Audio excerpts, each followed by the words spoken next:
La administración de Joe Biden sancionó este jueves a 16 funcionarios venezolanos, entre ellos miembros del Tribunal Supremo de Justicia y también del Consejo Nacional Electoral, tras el fraude electoral y la represión iniciada o agravada en ese país. Pero se abstuvo de apretar un poquito más, de presionar al sector petrolero. La industria petrolera de Venezuela se halla bajo sanciones desde 2019. Washington, recordemos que las levantó parcialmente durante 6 meses, pero las reimpuso en abril pasado al considerar que el mandatario Nicolás Maduro había incumplido sus promesas electorales. Aún así, la Casa Blanca decidió otorgar licencias individuales para operar en Venezuela a varias petroleras como la estadounidense Chevron o la española Repsol y la francesa Maurel & Prom. ¿Qué hay detrás de esta decisión? Tenemos al otro lado del teléfono, saludamos a Sabina Cobo, periodista y excomisionada de Miami. Muy buenos días, Sabina, ¿cómo estás? ¿Qué tal? ¿Cómo estás? Muchísimas gracias por tenerme. Es un placer para nosotros tenerte en el día de hoy. Vamos a comenzar analizando este nuevo anuncio por parte del Departamento del Tesoro, un anuncio que yo creo que los periodistas llevábamos 2 semanas amenazando que se iba a dar y finalmente ayer el Departamento del Tesoro publicaba esa lista de esos 16 funcionarios. Pero, ¿qué efectividad tiene esas nuevas sanciones contra esos 16 funcionarios cuando están esas licencias individuales y se sigue beneficiando el régimen de Nicolás Maduro de lo que ingresa por el petróleo? Así es, recordemos en el 2017 cuando se pusieron unas sanciones muy similares y en su momento terminó afectando muchísimo al pueblo venezolano. Es por eso que en diferentes análisis, en muchos casos, se piensa que si bien manda un mensaje bastante importante de presión al régimen, parece ser que el régimen se resiste a llegar al punto de una u otra forma porque probablemente recibe algún otro tipo de fuente de otros gobiernos que bien sabemos han estado involucrados para poder subsistir.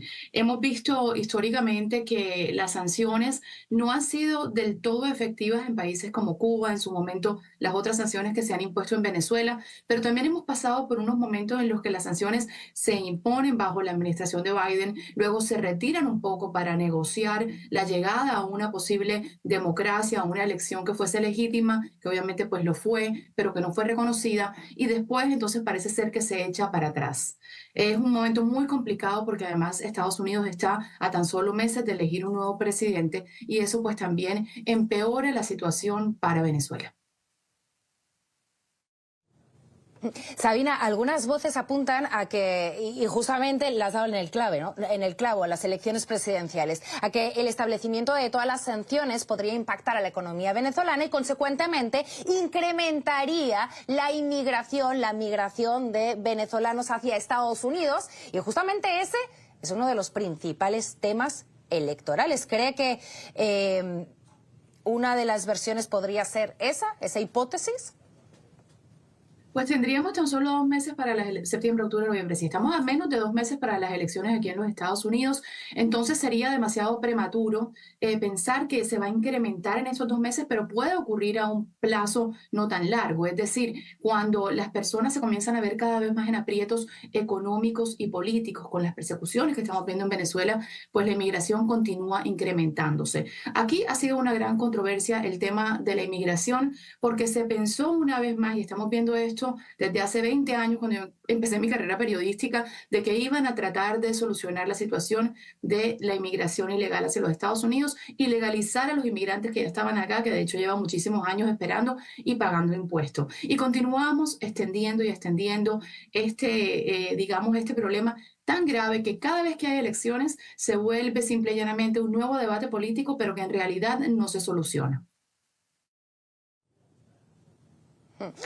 Sabina, otra teoría al por qué no la administración Biden ha tocado el petróleo es que dicen que el espacio que dejaría Chevron podría ser ocupado por países como Rusia o China, en un país como Venezuela, que teóricamente tiene las mayores reservas de petróleo del mundo.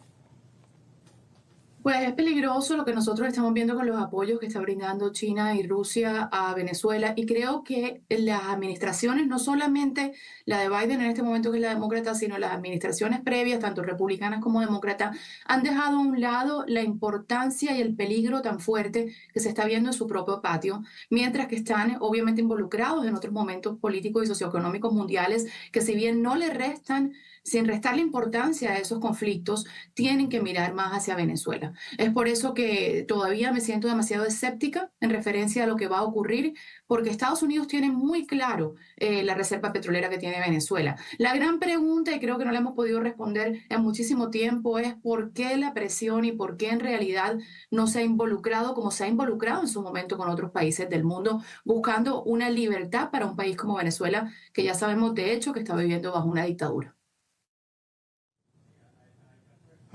Sabina, vamos a escuchar la reacción que tuvo el régimen madurista al anuncio de estas sanciones. Veamos. La República Bolivariana de Venezuela rechaza en los términos más enérgicos el nuevo crimen de agresión cometido por el gobierno de los Estados Unidos de América en contra de Venezuela al imponer medidas coercitivas, unilaterales, ilegítimas e ilegales a un grupo de funcionarios de Estado, demostrando una vez más su total desprecio por el derecho internacional, la autodeterminación de los pueblos y la voluntad democrática de los venezolanos en un acto grosero que busca congraciarse con una clase política que ha echado mano a prácticas fascistas y violentas para derrocar, sin éxito, la democracia bolivariana. Sabina, antes de escuchar esa reacción del régimen madurista al anuncio de estas sanciones, decías que Estados Unidos podría hacer más por la libertad de Venezuela, que se ha involucrado mucho más en otros países. Sin embargo, desde el Congreso sí que hay presiones para que Joe Biden mueva ficha y, de hecho, el presidente del Comité Judicial del Senado, el demócrata Jake Durbin, presentó esta semana un proyecto de ley justamente para pues atacar al sector petrolero de Venezuela porque considera que alimenta al régimen de Nicolás Maduro. ¿Qué viabilidad tiene esa propuesta? Pues tiene que ser una propuesta que obtenga un apoyo bipartidista y que además luego obtenga en su momento, cuando logre pasar, pues obviamente todos los filtros que tiene que pasar y todas las negociaciones, que tenga el apoyo también pues del Ejecutivo.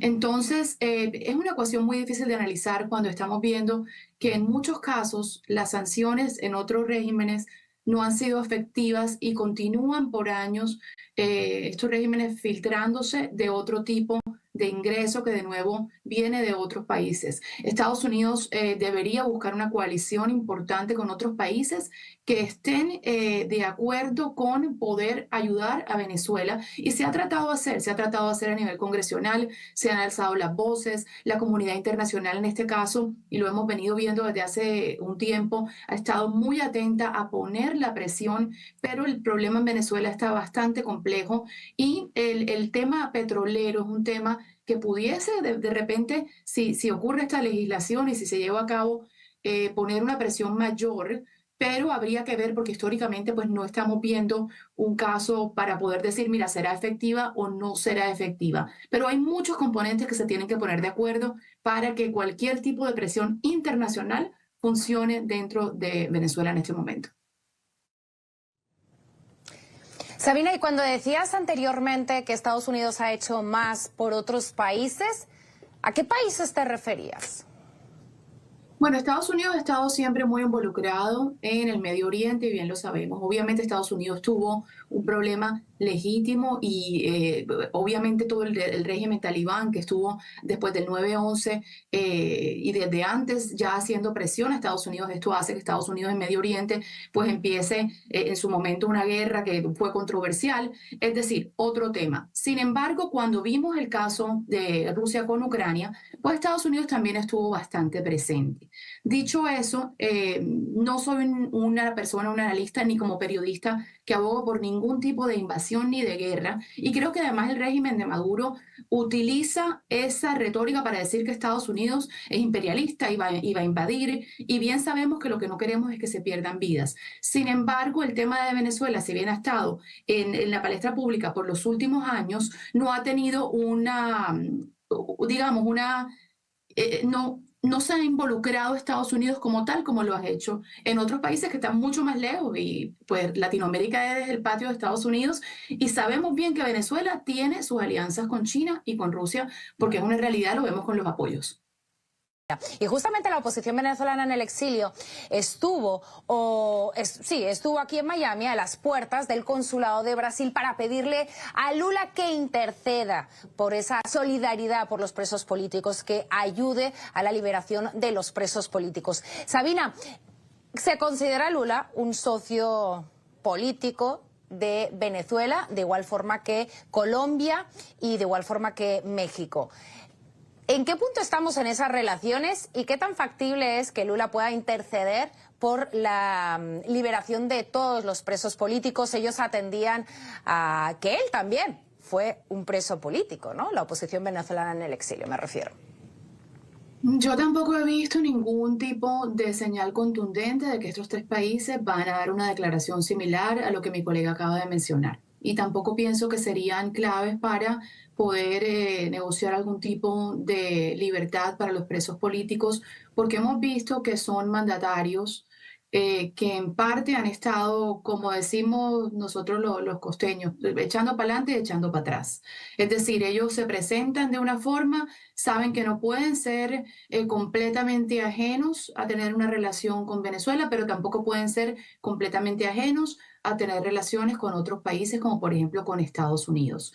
Ahí se complican mucho las cosas y en realidad creo que, bueno, que pueden ocurrir los milagros, sí, pero que no lo veo ocurrir así como en su totalidad. Escuchemos, nos encontramos esta semana a Carlos Vecchio, el que fuera embajador de Venezuela ante Estados Unidos, en un evento en el que justamente estaba Juan Guaidó. Y él, Vecchio, comparaba un poco que la posible solución para Venezuela es algo similar a lo que ocurrió en Guatemala. Vamos a verlo. Yo creo que el mensaje para la comunidad es muy claro y algunos de ellos los han expresado, tanto Estados Unidos como la Unión Europea. Uno, Edmundo ganó las elecciones. La información que ellos tienen y lo que han expresado en los comunicados es que el pueblo de Venezuela votó mayoritariamente por una opción de cambio. Y segundo, que dado ese resultado, el único camino es una transición hacia la democracia. Entonces, ¿qué le pido yo a la comunidad internacional? Que acompañe y apoye al pueblo de Venezuela en esa voluntad de cambio allí expresada y que trabaje en un proceso para la transición democrática. Si no tenemos el claro el qué y a dónde ir, no vamos a saber qué hacer. Entonces, aquí tampoco hay balas de plata. Así, aquí no hay una bala de plata que tú buscas y esta es la que te va a dar la solución. No, es un conjunto de acciones y de presión permanente, tanto interna como desde afuera. Ahí escuchábamos a Carlos Vecchio. Sí que es cierto que no hay una bala de plata, ¿no? No hay una solución escrita para este problema. La oposición venezolana en el exilio hablaban de que van a convocar una gran protesta, pero también el próximo 28 ellos pretenden que esa protesta sea seguida por al menos 600 ciudades del mundo. Pero hizo referencia a dos eventos en la agenda este mes. El 26 de septiembre hay una Asamblea General de la ONU en el que se va a tratar el tema de Venezuela y la oposición tiene pensado también manifestarse en Times Square, pero también el 23 de septiembre hay una audiencia especial en la Organización de Estados Americanos. ¿Podríamos ver a Edmundo González Urrutia en uno de esos dos eventos? No sé qué opinas, Sabina. Pienso que sí, pienso que sería una señal contundente, porque en este caso, comparado con otras elecciones que se han llevado a cabo históricamente en Venezuela, hay varios componentes que muestran claramente que él es el presidente de Venezuela, empezando porque la oposición no ha querido el régimen no ha querido revelar las actas, el punto de que muchísima gente ha expresado cómo ha votado, encuestas de boca de urna, actores internacionales que estuvieron presentes, y mucha gente a veces se siente escéptica en referencia a lo que ocurre en la ONU, pero de nuevo, si hay una presión internacional masiva, no se puede perder este optimismo y tiene que estar liderado por el presidente que fue electo. Eso enviaría una señal contundente, una señal de valentía, una señal además de presión internacional porque el problema y lo más grave que pudiese ocurrir en Venezuela es que se comience a disipar la atención en referencia a las recientes elecciones, que es lo que se ha temido desde un principio y lo que ha ocurrido desafortunadamente en un pasado, pues por obvias razones que tienen que ver con represión y con falta de recursos y de víveres para la comunidad venezolana.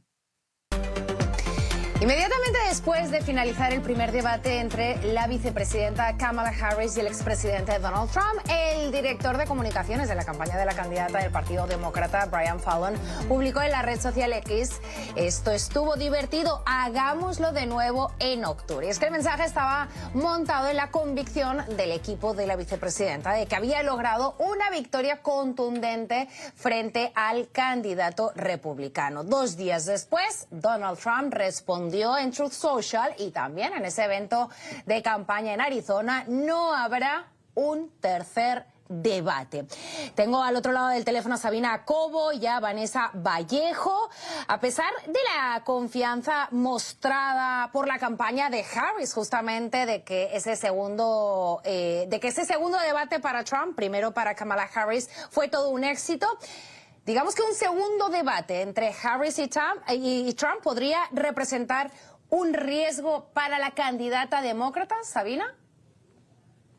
No pienso que un tercer debate o el segundo debate con Kamala Harris pudiese ser un riesgo para la candidata demócrata. Creo que en general lo que estamos viendo es que los debates, si bien diferentes encuestadores dan por ganadora a la vicepresidenta Kamala Harris en numerosas encuestas, y después también hay encuestas que se han presentado de opinión que muestran al expresidente Donald Trump como el ganador, la falta de sustancia que se ve en referencia a la política que ellos deberían estar presentando a futuro, lo que hace es dañar no solamente al votante, sino a ambas campañas. Dicho eso, no creo que después de la gran cantidad de entusiasmo que se levantó entre demócratas e independientes con este debate, un tercer debate pudiese hacer daño, con todo y que estuve leyendo diferentes indicativos de qué decía cada candidato era realidad y qué decía cada candidato que era mentira, y hay numerosos análisis de opinión dentro de la prensa norteamericana. Y sí que es cierto que a mí la impresión que me dio que parecía como más una auditoría al gobierno de Donald Trump que una auditoría a la actual administración de la cual forma parte una de las candidatas. Y lo decíamos al principio, ganar un debate no significa ganar una elección, y sino que se lo digan a Hillary Clinton, que venció, digamos, en las contiendas televisivas de 2016 y dio igual, porque venció por más de 3 millones de votos a Trump, y también dio igual justamente por el sistema electoral estadounidense, que implica que en un país de 330 millones de habitantes uno puede sacar ventaja absoluta de 3 millones y aún así salir derrotado por tan solo 80.000 votos repartidos en 3 estados, Wisconsin, Michigan y Pensilvania, como ocurrió entonces. ¿Qué le puede pasar a Kamala Harris, Sabina, en este sentido? Porque además ahora están de ruta ambos candidatos intentando ganar este tipo de estados, ¿no? Creo que ambas campañas políticas están usando diferentes estrategias para buscar votantes que salgan no solamente a votar ese día, sino que se conviertan en su base. Fíjate que cuando fue la elección de Hillary Clinton y Donald Trump, se pensó que el voto hispano iba a tener un impacto gigantesco, y si bien lo tuvo, se continuó diciendo durante mucho tiempo cuál iba a ser la importancia del voto hispano, cómo ese voto hispano se va dividiendo a través de diferentes nacionalidades en los estados claves, en los estados que tiran para un lugar o para el otro, como por ejemplo la Florida. Y me llama la atención unos datos que de hecho tengo acá, hablando de la cantidad de gente y a quién le estaba apelando el debate, y sale que el porcentaje más alto de diferentes grupos que los segmentaron entre los baby boomers, la generación X, la generación Z, millennial, blancos, negros, hispanos y simple y llanamente el público general de registrados para votar. Los que más supuestamente estaban basándose para hacer una decisión fueron la generación Z, millennial y los hispanos. Es decir, Supuestamente, según esta encuesta que viene de PBS, esas dos nacionalidades estaban tratando de decidirse con el debate. Y de nuevo, coincido también que los independientes son los que están más atentos al debate, porque ya republicano y demócrata, a menos de que tenga un conflicto muy grande con alguna ideología o con el candidato del partido, pues sabe por quién va a votar. Lo que tiene que hacer ahora la vicepresidenta Harris, y pienso que el expresidente Donald Trump ya conoce bien lo que es hacer este tipo de campaña, es tratar de llegarle a ese votante que en realidad va a salir a votar y se va a convertir en el que le va a traer esos estados claves para poder ganar la elección. Y ahora viene un trabajo arduo de piso para ella, para responder tu pregunta, sobre todo porque tiene que no solamente darse a conocer como ya la candidata, que es lo que ha venido haciendo, y no como la vicepresidente, con mucha crítica que ha existido al gobierno actual de Joe Biden. Por lo pronto, el impacto que ha tenido es que 400.000 clics, que eso no significa que se hayan finalmente registrado para votar, pero si el resultado es que más gente salga a ejercer su derecho a voto, bienvenido sea. Vamos a hacer una pausa comercial, pero enseguida regresamos y vamos a comentar que, atención, la economía de los latinos en este país se cifra en 3,6 billones. Es más, si fuese una nación, atención, porque seríamos el quinto Producto Interior Bruto más grande del mundo. Lo comentamos en unos minutos aquí en Club de Prensa Miami. Es un informe sobre el tamaño de la economía hispana en el país, la cifra en 3,6 billones de dólares. Es más, si fuésemos una nación, tendría el quinto Producto Interior Bruto más grande del mundo. ¿A qué se debe ese crecimiento de consumo? Sabina, Vanessa, parece que aparte de comernos a los perros y a los gatos, pues tenemos un crecimiento económico muy importante. Apuntan a que uno de los motivos, y ya para acabar este bloque, son, por un lado, pues el aumento de la población, sobre todo la población joven, que son emprendedores empresariales, pero por otro, que me parece súper importante destacar, es que ha mejorado el nivel educativo de los inmigrantes, ¿no, Sabina? Así es, y es muy especial el tema cuando nosotros, por ejemplo, en mi caso, o en el caso de muchos que tenemos hijos en edad escolar, vemos esa oportunidad tan grande que se le brinda a los hispanos aquí en los Estados Unidos de estudio y de también poder ejercer su profesión. Así que definitivamente es un indicativo sumamente positivo. Sabina Cobo, muchísimas gracias por acompañarnos en el día de hoy y también